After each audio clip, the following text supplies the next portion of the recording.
गृह मंत्री जी, सीएए कब लागू होगा?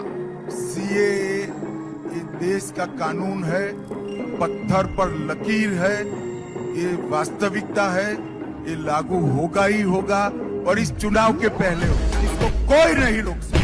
तो फाइनली दोस्तों हमारे देश भारत में सीएए लागू हो गया और आज 12 तारीख है और ये 11 मार्च को लागू हुआ था। ठीक है, तो जब कल से ये कानून लागू हुआ है ना भाई, तो कुछ लोग हमारे मुसलमान भाइयों को भड़का रहे हैं कि अब इसके बाद मुसलमान भाइयों को मतलब अपने डॉक्यूमेंट्स दिखाने पड़ेंगे। ठीक है, एंड इसके बाद उनकी नागरिकता चली जाएगी, मुसलमान भाइयों को भारत से नागरिकता खत्म हो जाएगी। और एक्चुअली में बोलूँ ना भाई, तो ऐसा कुछ नहीं, ये बस कुछ लोग आप लोगों को भड़का रहे हैं। ठीक है, तो आज के वीडियो में हम बात करेंगे कि भाई सीएए है क्या। ठीक है, नागरिकता संशोधन कानून है क्या सही में इसके आ जाने के बाद आप लोगों को भारत छोड़ के जाना पड़ेगा या फिर आप लोगों की नागरिकता खत्म हो जाएगी? क्या सीएए मुसलमानों के खिलाफ है? हर चीज के बारे में बात करेंगे, बस आप वीडियो को एंड तक देखना। कि माइनॉरिटी को और विशेषकर मुस्लिम भाइयों को भड़काया जा रहा है। देश में किसी की भी नागरिकता सीएए छीन ही नहीं सकता, क्योंकि कानून में प्रोविजन ही नहीं है। सीएए जो शरणार्थी आए हैं पाकिस्तान और बांग्लादेश से धार्मिक प्रताड़ना के कारण, उनको नागरिकता देने का कानून है और मैं मानता हूं इसमें किसी का विरोध नहीं होना।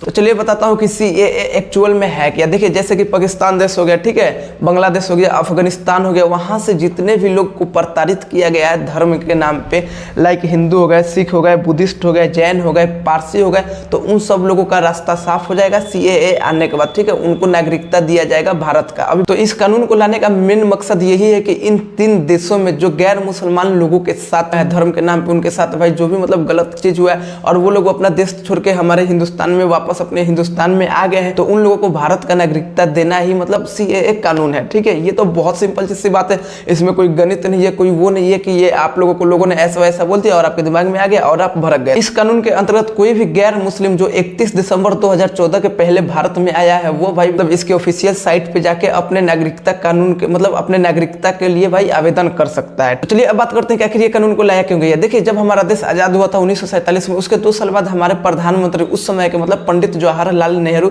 एंड पाकिस्तान के प्रधानमंत्री लियाकत अली खान, इन दोनों के बीच एक समझौता हुआ था कि दोनों देशों में जो भी माइनॉरिटीज हैं उन लोगों को मतलब बिल्कुल बढ़िया से रखा जाएगा एंड उनको कोई परेशानी नहीं होगी। लेकिन उसके बाद इतने सालों में पाकिस्तान हो गया, बांग्लादेश हो गया या फिर जो भी मतलब कंट्री है, मतलब वहां पे जो भी हिंदू है, पारसी है, भाई सिख है, इन लोगों के साथ क्या हुआ उस देश में, ये बात किसी से छुपा नहीं है। और फिर ये लोग कैसे उस देश को छोड़ के भारत में आ गए। आपको एक एग्जाम्पल बताता हूँ कि जब पाकिस्तान देश बना था तो उसके जो पहले कानून मंत्री थे वो एक दलित हिंदू थे। ठीक है, लेकिन वहां पे हिंदुओं के साथ इतना भेदभाव होता था भाई, क्योंकि पाकिस्तान मुस्लिम कंट्री था और इतना ज्यादा भेदभाव होता था कि उनको अपना पद छोड़ के वापस हिंदुस्तान आना पड़ा और वो बंगाल में एक गुमनामी का जिंदगी जीने लगे। और जब ऐसा कुछ होने लगा, वहां के हिंदू को सिखों को, उन लोगों को मतलब बढ़िया से नहीं रख रहे, तो वो देश वाले उनके साथ मतलब गलत काम कर रहे थे। ठीक है, तो बहुत लोगों ने बोला कि जब हमारे भारत के लोग वहां पे है, पाकिस्तान में है, बांग्लादेश में है, और वो लोग अगर सुरक्षित नहीं है, तो भारत का फर्ज बनता है कि उन लोगों को वापस हिंदुस्तान में लाके उनको मतलब भारत में रखा जाए एंड ये सब कुछ किया जाए। ठीक है, अब बात करते हैं कि क्या ये कानून मुसलमानों के खिलाफ है। तो देखिए, बहुत से लोगों ने मुसलमान भाइयों के दिमाग में ये भर दिया है कि सीएए जो है नागरिकता संशोधन कानून, वो मुसलमानों के खिलाफ है।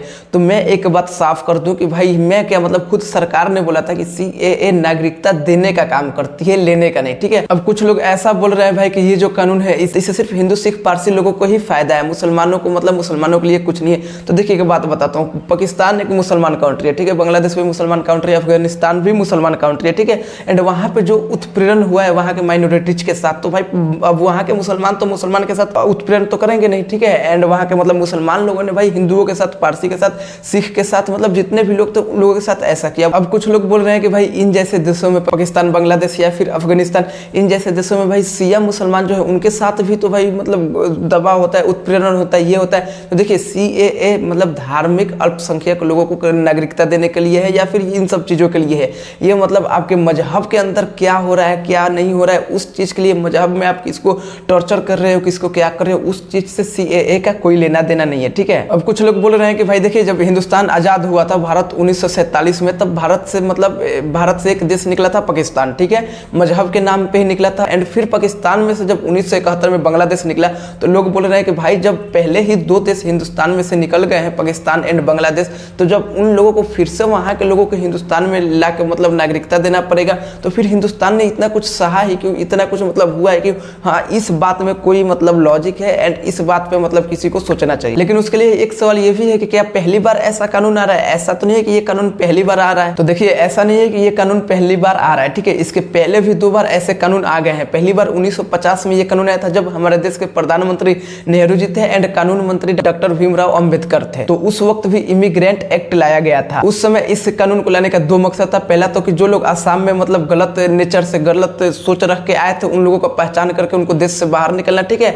एंड दूसरा जो हिंदू सिख लोग पाकिस्तान से मतलब पाकिस्तान में उत्पीड़न होने के कारण पाकिस्तान छोड़ के हिंदुस्तान में आ गए थे उनको हिंदुस्तान की नागरिकता देना, ठीक है। तो ये पहला कानून उसी टाइम 1950 में आया था। इसके बाद 2003 में वाजपेयी जी ने गुजरात एंड राजस्थान के सरकार को ये खास राइट्स दिए थे कि पाकिस्तान एंड बांग्लादेश से जो भी लोग आए हैं उत्पीड़न के कारण उनको इंडियन सिटीजनशिप दिया जाए। अब कुछ लोग सोचेंगे कि भाई कितने लोगों को नागरिकता मिलेगी, किन लोगों को मिलेगी। तो मैं बता दूं कि जो लोग भी मतलब एलिजिबल हैं वो जाके इसके सरकारी साइट पे आवेदन कर सकते हैं, ठीक है। एंड मैंने पहले ही बता दिया कि 2014 के पहले जो भी लोग मतलब दूसरे देशों से उत्पीड़न होने के कारण आए थे उनको अपना वजह बता के रीजन बता के नागरिकता संशोधन कानून के लिए अप्लाई कर सकते हैं। और जब कल से CAA लागू हुआ है ना भाई, तो इस खबर से सबसे ज्यादा जो लोग खुश है वो है पश्चिम बंगाल की एक कम्युनिटी है, बटुआ कम्युनिटी, ठीक है। वही लोग इस खबर से सबसे ज्यादा खुश है क्योंकि ये वो लोग हैं जो जब पाकिस्तान से बांग्लादेश बना था तो उस समय ये लोग भारत में आ गए थे एंड इनको अभी तक भारत का कोई भी नागरिकता नहीं मिला था। तो जब ये कानून लागू हो गया तो इनको पता चलेगा कि भाई अब हमको भी हिंदुस्तान का नागरिकता मिल जाएगी। और यही वजह है कि सबसे ज्यादा ये लोग खुश है क्योंकि ये बहुत टाइम से हिंदुस्तान में तो है लेकिन हिंदुस्तान के नागरिक के तौर पे नहीं है। तो CAA के ऊपर आपका जो भी सवाल था मतलब जो भी आपका कंफ्यूजन थे आई थिंक वो दूर हो गया होगा। एंड अगर आपको इससे भी ज्यादा डिटेल्स में वीडियो चाहिए तो आप कमेंट कर देना, ठीक है।